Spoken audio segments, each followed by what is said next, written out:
Welcome back, everyone, for video game pickups for the month of March 2022. Hard to believe it. But total this time, this will be a PS4 edition, and I'll be looking at a total of 8 games, technically. First one is actually a twin pack. As it says, 17-bit and stuff, Platinum Pack, which contains 2 pretty cool, honestly, indie games. I do recommend checking this out.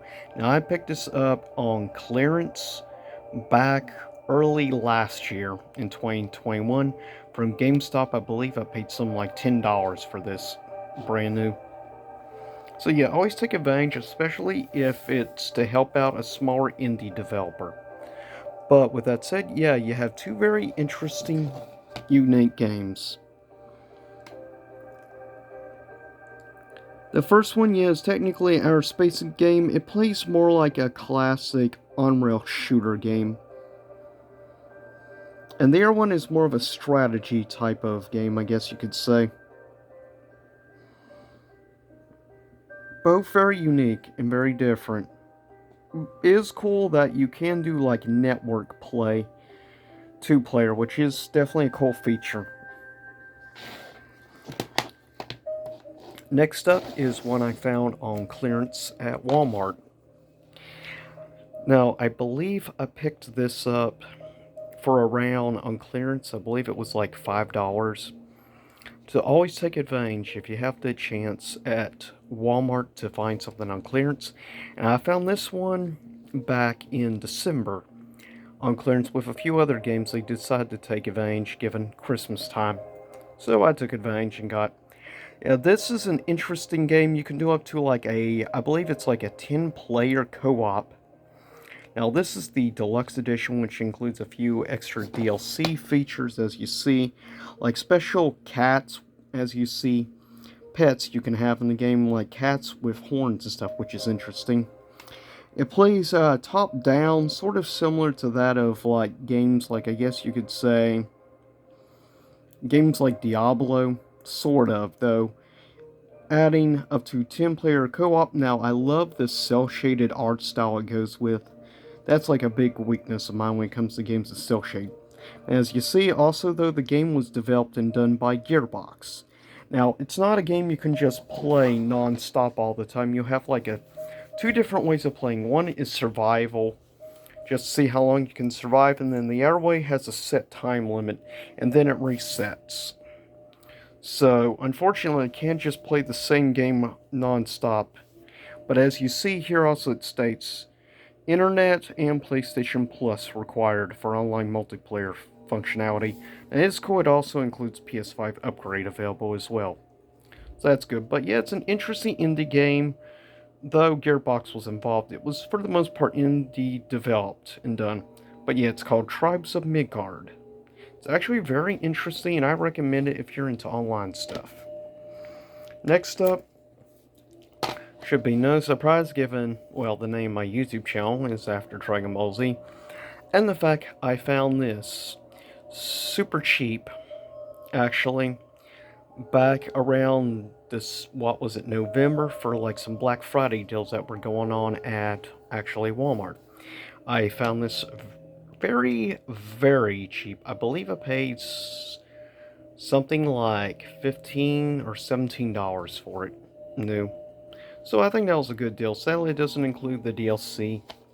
But still, I've been wanting to try this for a while since it's supposed to be more of an RPG. I guess you could just say some elements similar to that of the Xeno series. But, yeah.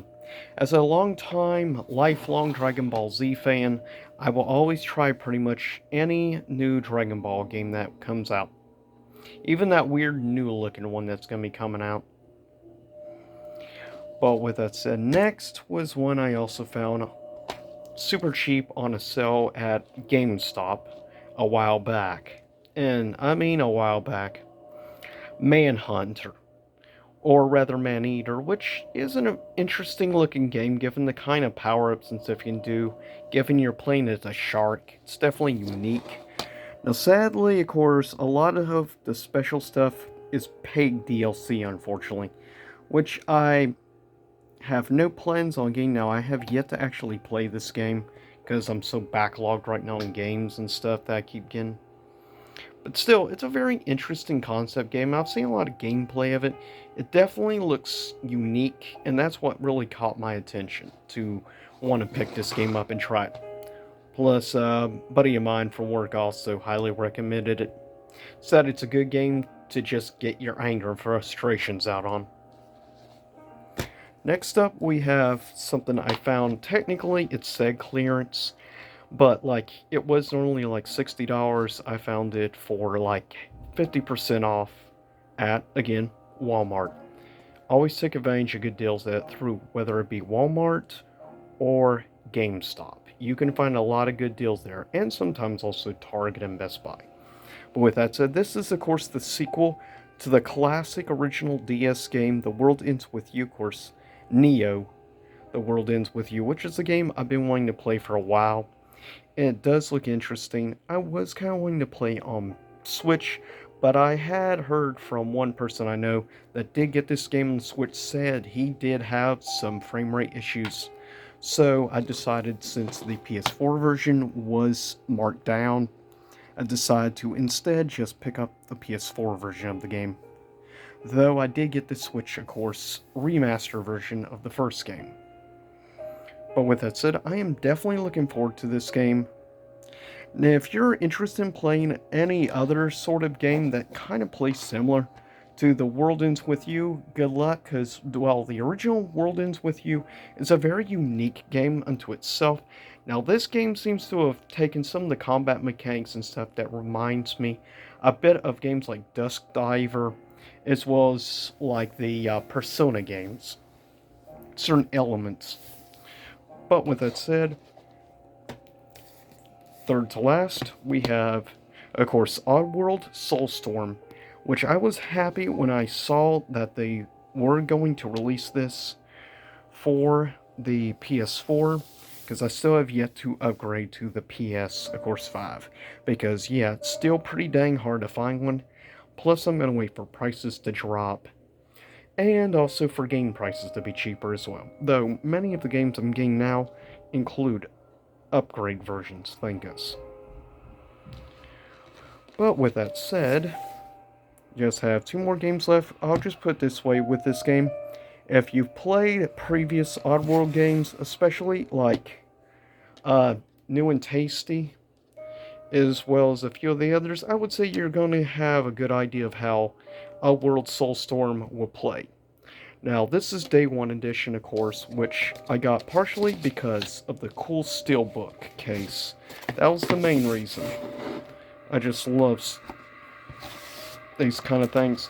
And also it included like some special DLC additional stuff as well, which was nice besides the steelbook.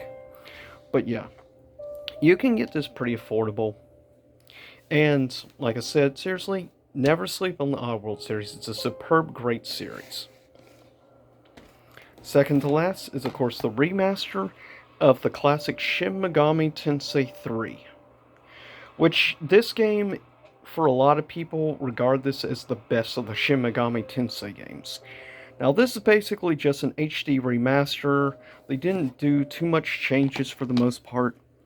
It's definitely a unique game. One of the interesting things about this game was the fact you had a cool boss fight with Dante from Devil May Cry, which was definitely very unique and interesting, given that basically it's the only time to my knowledge in this series they did a special crossover like that.